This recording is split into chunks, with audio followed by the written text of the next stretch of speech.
I was going to do a completely different video than this, but I had this strange, one of those, strange connected thoughts kind of thing, and I thought I would go with it. Might as well.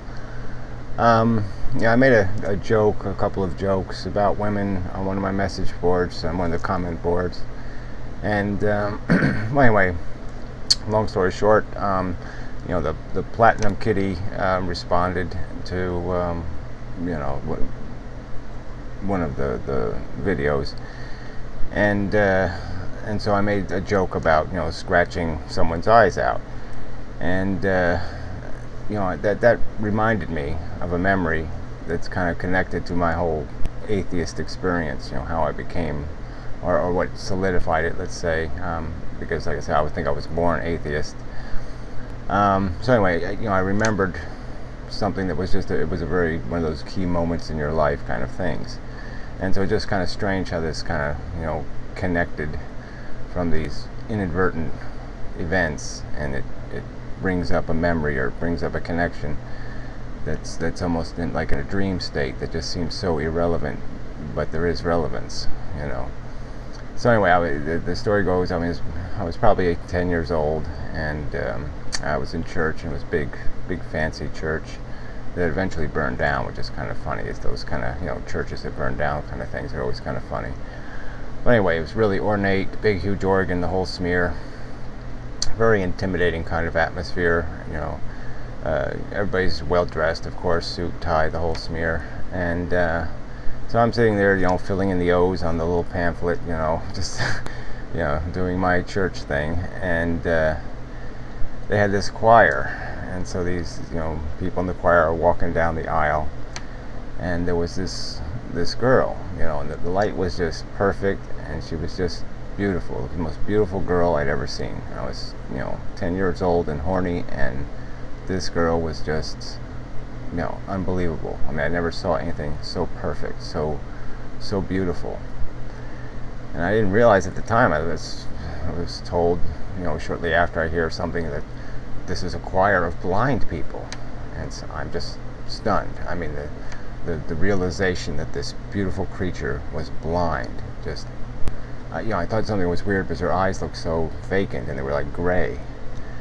And well, anyway, so they're singing up at the front now, and I'm just sitting there stunned by hearing this, that these people are blind, and that this beautiful girl is blind.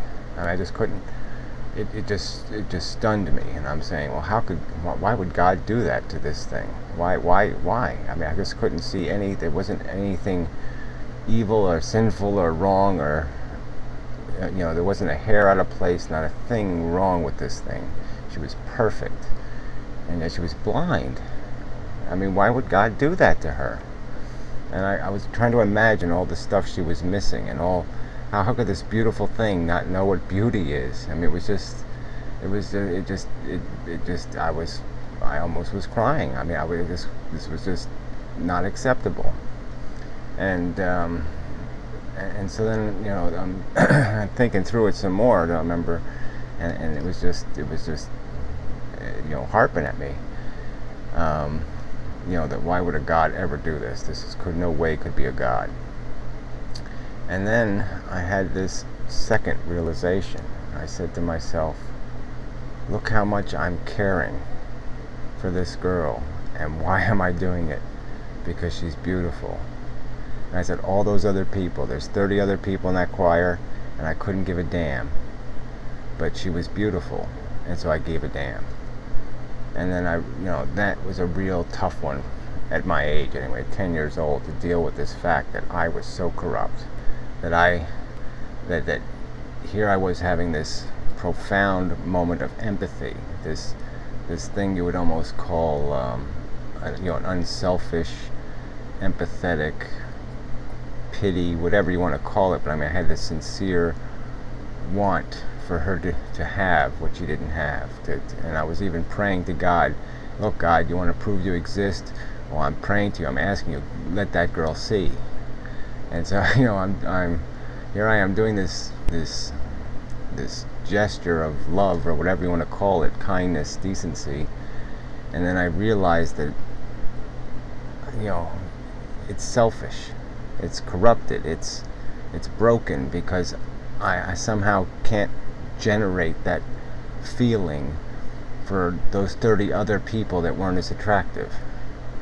And that was a profound moment in my life, in the sense that I realized how corrupt I was, and how far I was from exercising. I mean, I didn't understand exercising perfect judgment, but I mean, I just it gave me cause to start ripping at myself a little harder, and realizing that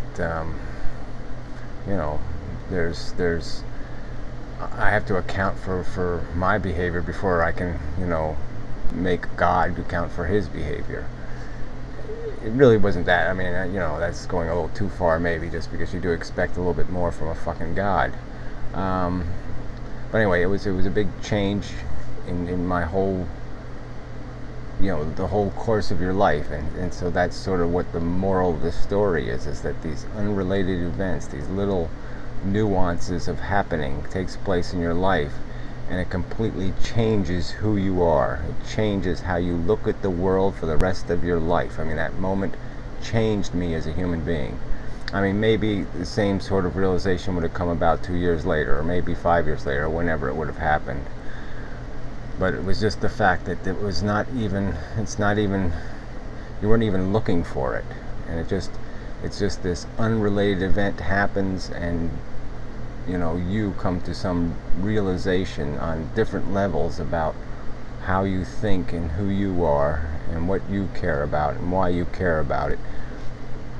And you start analyzing all this internal crap you're being led by. All this, all of a sudden the wheels just stop, and you have to say, wait a minute, which one of these wheels is good and which one of them is bad?